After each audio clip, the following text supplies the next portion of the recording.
Good morning. It is your favorite Hebrew beauty, Yahalam, and I am back with Scripts Over Lips, where we use the scriptures to shut our lips. This morning, I'm gonna let y'all know. So, the devil thought he had me.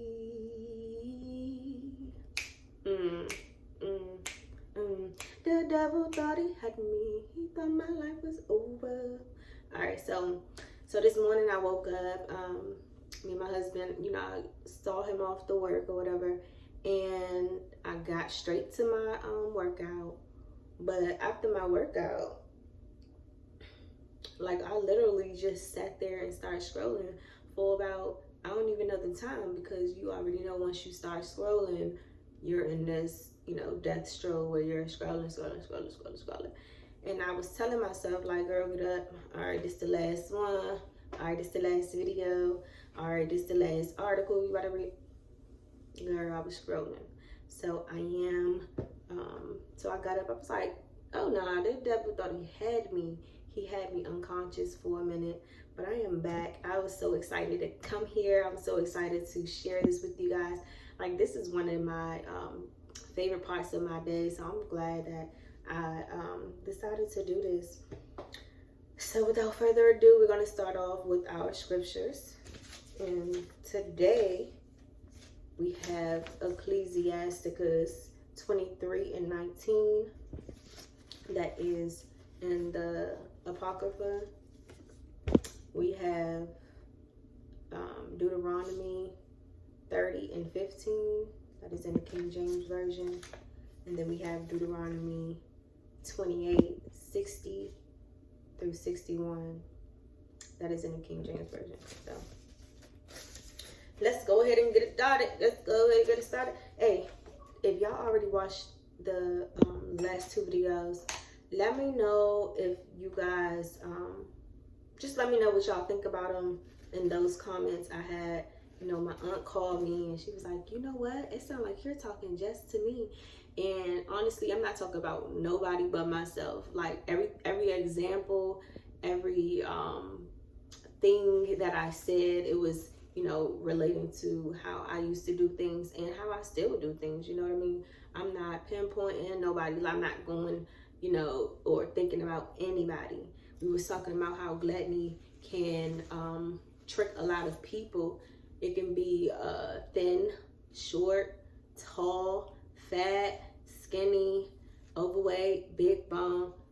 Everybody can deal with gluttony. Just because you're small does not mean that you are not dealing with gluttony. Overweight doesn't mean that you are dealing with gluttony.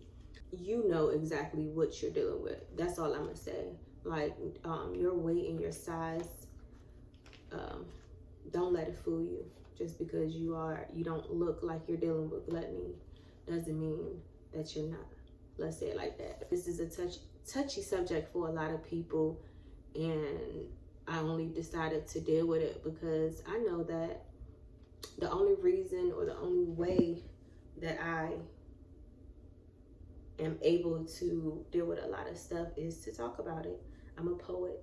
I have a poem on gluttony, for real. It's like food, I hate you. So it's called Fake Food, I Hate You.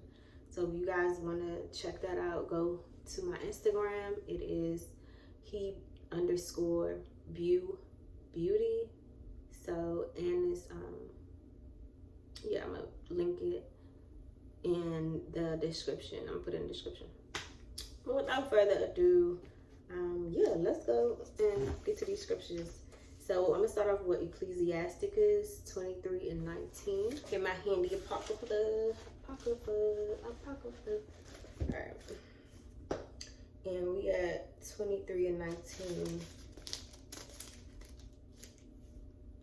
Okay, so it said, such a man only feareth the eyes of men, and knoweth not the eyes of the Lord are 10,000 times brighter than the sun, beholding all the ways of men and considering the most secret parts. Sometimes men, they only fear the eyes of other men, right? And they don't understand that the eyes of the Lord, he said, is brighter, 10 times brighter than the sun.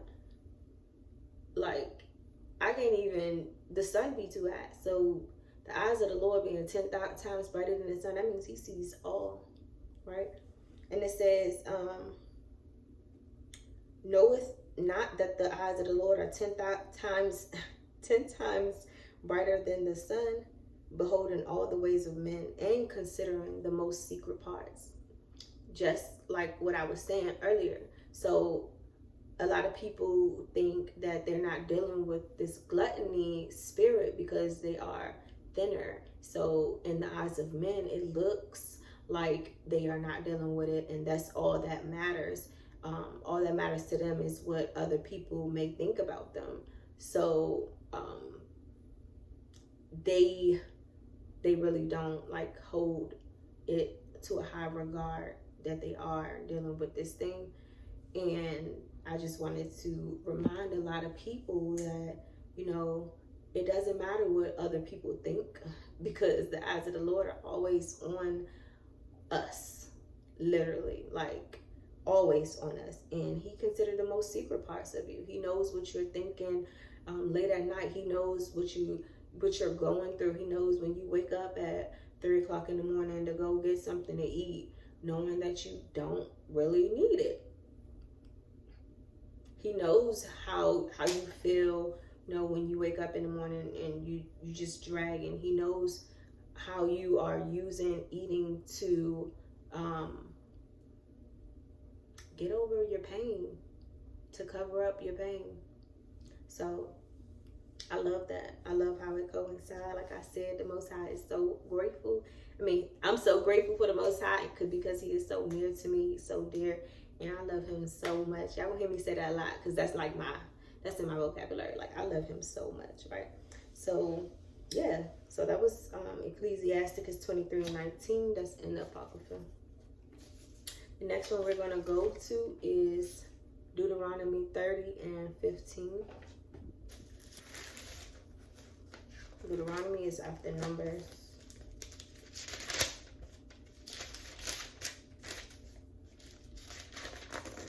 So I'm going to do Deuteronomy 30:15-16, right? So, and it reads, see, I have set before thee this day life and good and death and evil. And that I command thee this day to love the Lord thy God, to walk in his ways, and to keep his commandments and his statutes and his judgments, that thou mayest live and multiply. And the Lord thy Elohim shall bless thee, and whither thou goest to possess it. Hallelujah. So that was two scriptures. So the first one, the first verse was, see that I have set before thee this day good, life and good, and death and evil. So the decisions that we make two decisions multiple times a day. It's either you're going to choose life and good or death and evil. Like, every single decision you make is life and good and death and evil. Choose which one, you know, choose what you want. Choose what you want, right? So when it comes to food choices, you can either choose life and good or death and evil. And it's not so much of, okay, so it's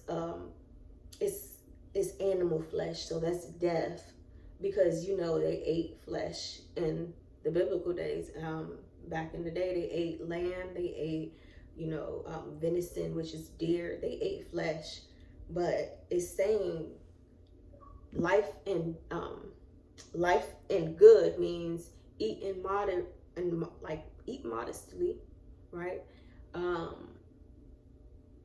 Making sure that you are eating unto the Lord, doing everything unto the Lord, that you're not just eating to distract yourself from, you know, things of this world. You're actually eating for nutrition. My brother Bruce Sam, he commented on the video yesterday, and he was saying, don't eat for Don't eat because it smells good and it tastes good, but eat for nutrition. So that is life and good. Make sure that you're putting, you know, a good amount of vegetables on your plate. Make sure you put in a good amount of fruit in your body, because you get that H3O. Make sure you're getting your water in. Make sure you're getting, you know, just all your, make sure it's nutritious, and don't just go for, you know, the death plate. Don't get the fried chicken with the macaroni and cheese and the fries and the burgers. Like, it's okay to do it sometimes, but, you know, do it modestly, do it moderately, and make sure that you know, you're always choosing life, each step of the way. And then it says, then I command thee this day to love Yahawah, thy Elohim, to walk in his ways. What is his ways? Temperance, having self-control, right? He loves you to walk in his ways, to keep his commandments. What is his commandment, right? Have no other God before me, not even gluttony. To keep his statutes and his judgments. All of his words in this book is his judgments, is his statutes. He told them, he gave them to people to write it down, to warn, to teach, and to love on us, right? To show us his state, his ways, right?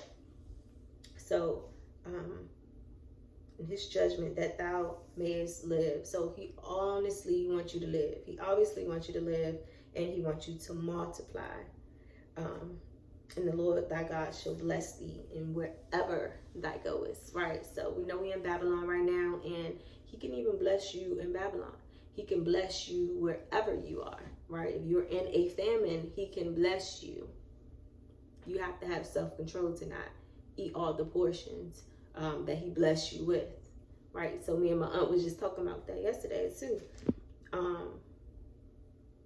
Sometimes, you know, back in World War II, they used to give out portions to people that didn't have food. And it was a little bit portions a day, a little bit a day. And imagine a family of 5. I'm going to get the portions for my family. And while I'm home, I'm not practicing self-control. I am being controlled by this spirit, Zalal, or gluttony. And I'm taking a little bit portion out of my husband's bag, taking a little bit portion out of my children's bag. Is that loving your brother and sister? Is that practicing self-control? No, but that's something that, I mean, that's what you're dealing with. You're dealing with an evil spirit that wants to kill, steal, and destroy. So it's a lot. It's just like any other sin. Once you step your foot into it, it just grows bigger and grows bigger until it starts to get out of control. So we need to stop it at the door right here, right now. All right. Let's go to the other scripture. But that was a good one. I love it. Okay, yes. Okay, so we're going to Deuteronomy 28, 60 and 61. So y'all know Deuteronomy 28, it talks about the blessings and the curses that Yasharalah, or that us black people, us Hebrews, going to face if we disobey the Most High, or if we obey him. We'll get blessings if we obey, and curses if we disobey. Life and death, you know, it all coincides. I love him so much. All right, so Deuteronomy 28, 60.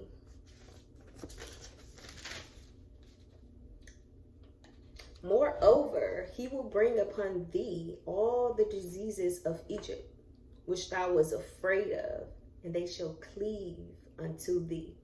And every sickness and every plague, which is not written in this book of the law, them will the Lord bring upon thee, until thou be destroyed. Now, the Most High said he gonna give us diseases that we afraid of. I ain't gonna hold you. Whenever I have a health scare, like it was maybe a couple months, no, not a couple months, 6 months ago, I had a health scare. Something was going on with like my neck or something, and I was talking to my friend, and she was like, "No, you gotta check your thyroids. You're probably not sleeping good." I was scared. Like every time I got a health scare, I'm so scared because I know that, first of all, like I'm scared. I don't want death, and I know that you not healthy. It can really be life altering. So I was so scared. So he ain't loud when he said that what we were scared of, but it's good. It's all these diseases out here in America. Is it written in the book? Like, do they have high blood pressure in the Bible? Because it says every sickness and every plague which is not written in the book of this law, the Lord will bring upon thee until thou be destroyed. So if we choose death, if we disobey the Most High, he will send the spirit of Zalal, of gluttony, to overtake your life. That's what it sounded to me. You know, because the Most High is in control of all of it. He Hashatan, which is Satan, he has to go to the Most High to ask to mess with you, to ask to put his hand in your life. And if the Most High give it a go, it's a go. So if you are not keeping the commandments, if you are not treating your brother like yourself, if you are not loving on your people, if you're not taking care of your kids, if you're not taking care of your responsibilities, if you're not making sure that you're reading this word on your own, if you're not making sure that you're keeping, if you're keeping yourself in check, the Most High gonna send these sicknesses. He gonna send the law to have you gluttonous. And then now that you are dealing with gluttony, it brings sin. It brings every plague which is not written in this book. It brings sickness. It brings diseases. It brings everything. Yep, that's what it say.